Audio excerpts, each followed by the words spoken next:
Hello students.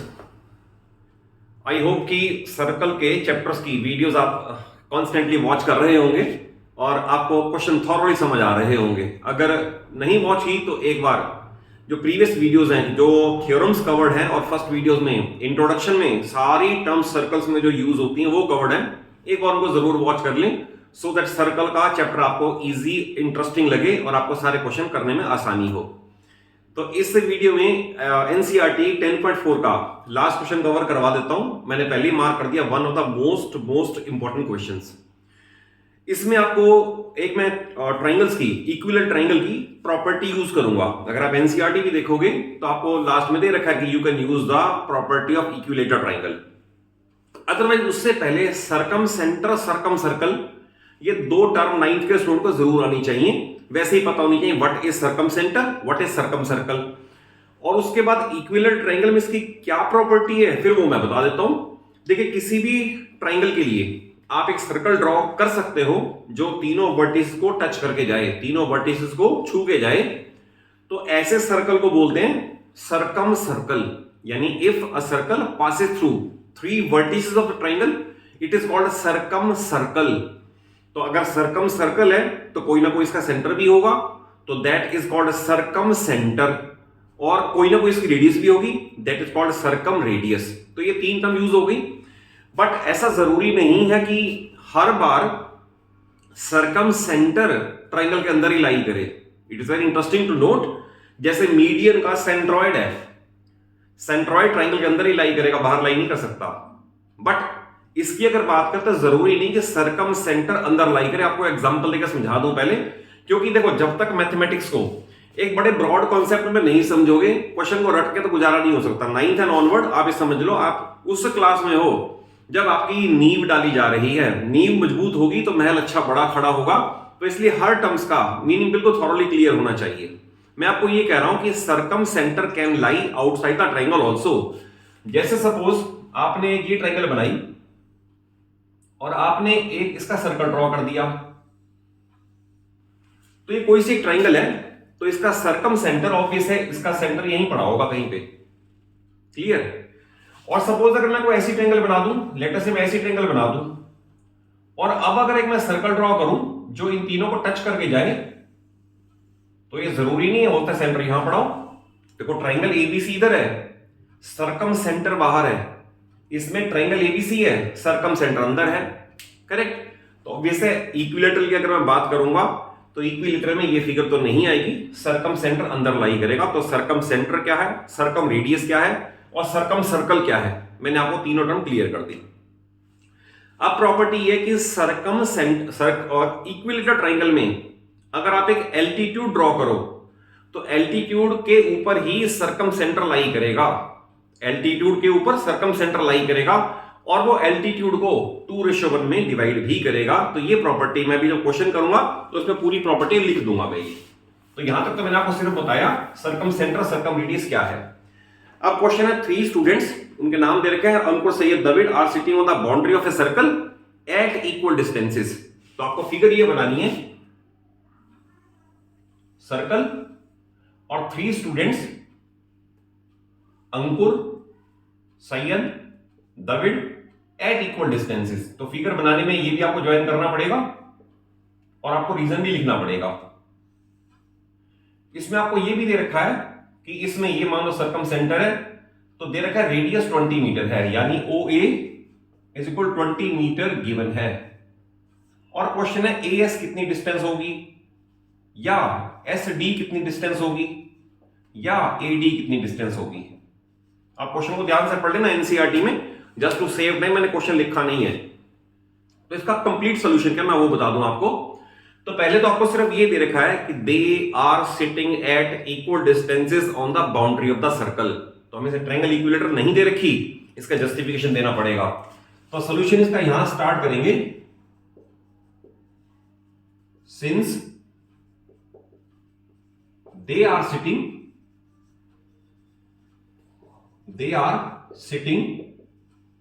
at equal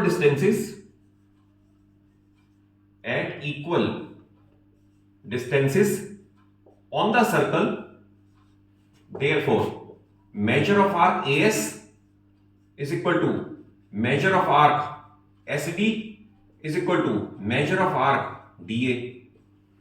हमने सिर्फ ये देखा कि measure of arc AC, AS, SD और DA इक्वल है। तो आपको ये पता है, सर्कल्स की इंट्रोडक्शन मैंने बता दिया था, अगर मेजर ऑफ आर्क सेम है तो इसका मतलब लेंथ ऑफ कॉर्ड भी सेम है।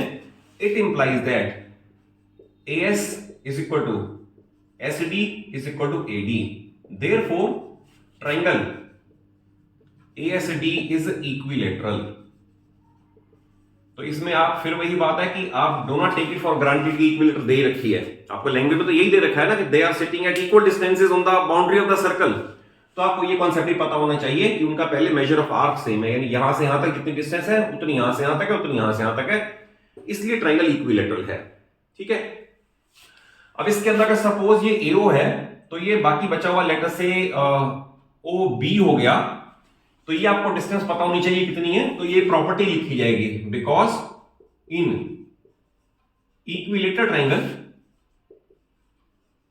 सर्कम सेंटर, ये सर्कम सेंटर है, डिवाइड्स एल्टीट्यूड, और ये एल्टीट्यूड है, divides altitude in 2:1, therefore OP is equal to 10 मीटर। ये लिखना भी जरूरी है, यानी जितना ये होगा उसका आधा इस 2:1 का मीनिंग यही है कि जितना ये होगा उसका आधा इसके पास भी होगा। इसने कहा 20 तो ये 10 हो गया, तो आपको मैंने बता दिया 2:1, therefore OB 10, और ऐड कर दोगे तो therefore AB is equal to 20 plus 10 30 metre. अभी तक हमने ये पता कर लिया कि ये 30 मीटर है टोटल।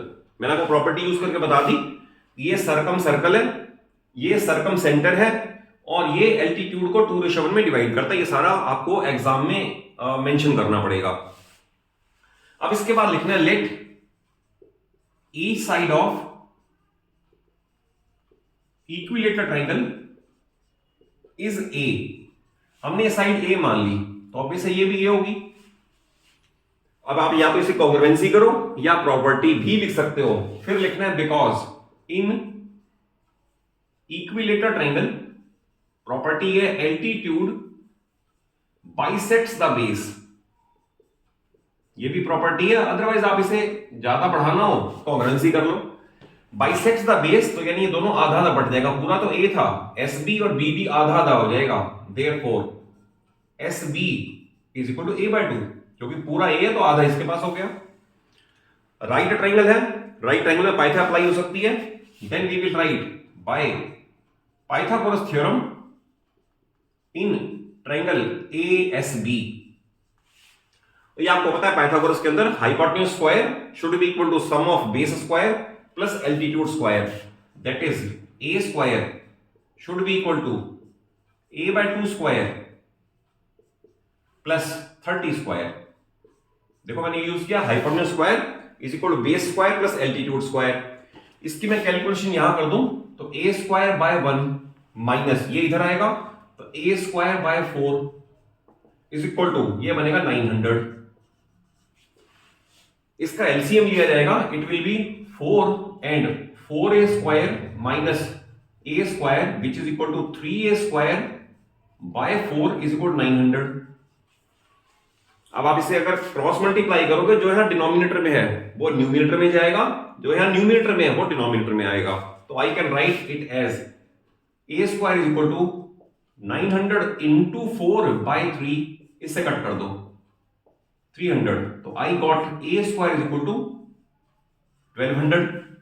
बट हमें A निकालना है। लास्ट में ये पूछा हुआ था what is the distance of length of chord या length of thread between A and S और S एंड D। तो अब ऑब्वियसली में A निकालना है। इसके बाद लिखा जाएगा taking positive square root both side, क्योंकि स्क्वायर रूट लोगे दोनों आएगा, पॉजिटिव एंड नेगेटिव। फिर वही बात है, परफेक्शन सिखा रहा हूं कि आप या तो लिखो taking positive square root both side, या प्लस माइनस लो और बाद में नेगेटिव को रिजेक्ट करो because length cannot be negative. तो दोनों तरीके आपको बता दिए। We will write taking positive square root both side, ये हो गया। इसका मतलब नेगेटिव वाली वैल्यू हमने पहले ही छोड़ दी, अदरवाइज नेगेटिव आएगी जरूर। ये से कैंसिलेशन कर दोगे, A आएगा। अब देखिए 1200 है ना, आपको पता है 100 का रूट 10 होता है, तो ये 100 वाला पार्ट ये 10 बना के पहले बाहर निकाल दो, बाकी बचा 12 रूट। और इंडाइसिस वाले में फर्स्ट चैप्टर में नंबर सिस्टम में रूट 12 को सिंप्लीफाई करना सिखा ही रखा है, नहीं पता तो फिर बता देता हूं। अगर आपने 12 को सिंप्लीफाई करना है रूट 12 को, तो इसके फैक्टर्स कर लो, 2 6 2 3 और 3 1, तो दैट इज जो रूट 12 था ना, इसे मैं लिख सकता हूं 2 का स्क्वायर एंड 3 और इसका रूट, यानी इसके सिर्फ प्राइम फैक्टर्स कर दिए। और रूल ये square and square root cancel each other, तो 2 बाहर आएगा और 3 अंदर रहेगा। अगर आपको ये वाला पार्ट बड़ी अच्छे से समझना है तो मेरे चैनल की जितनी नंबर सिस्टम की वीडियोस हैं आप सारी वॉच कर लो, आपको each and every concept clear हो जाएगा। तो लॉ ऑफ इंडाइसिस अप्लाई किया तो square and square root cancel each other, 2 root 3।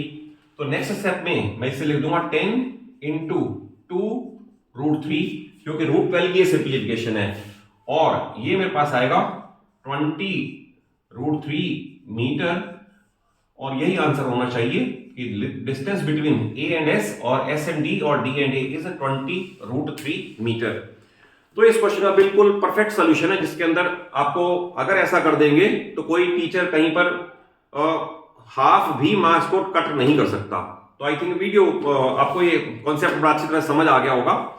और अगर ये वीडियो अच्छी लगे, क्वेश्चन अच्छे से समझ आया हो, तो एक बड़ा सा लाइक देना है और चैनल सरूजा क्लासेस को सब्सक्राइब करना है, सो दैट आपको पूरा मैथमेटिक्स, पूरी फिजिक्स और केमिस्ट्री आपको मेरे चैनल पे सारी अच्छी तरह से आसान तरीके से समझ आने वाले तरीके से सारे आपको वीडियोस यहां पर मिल जाए। Okay, thank you for watching the video.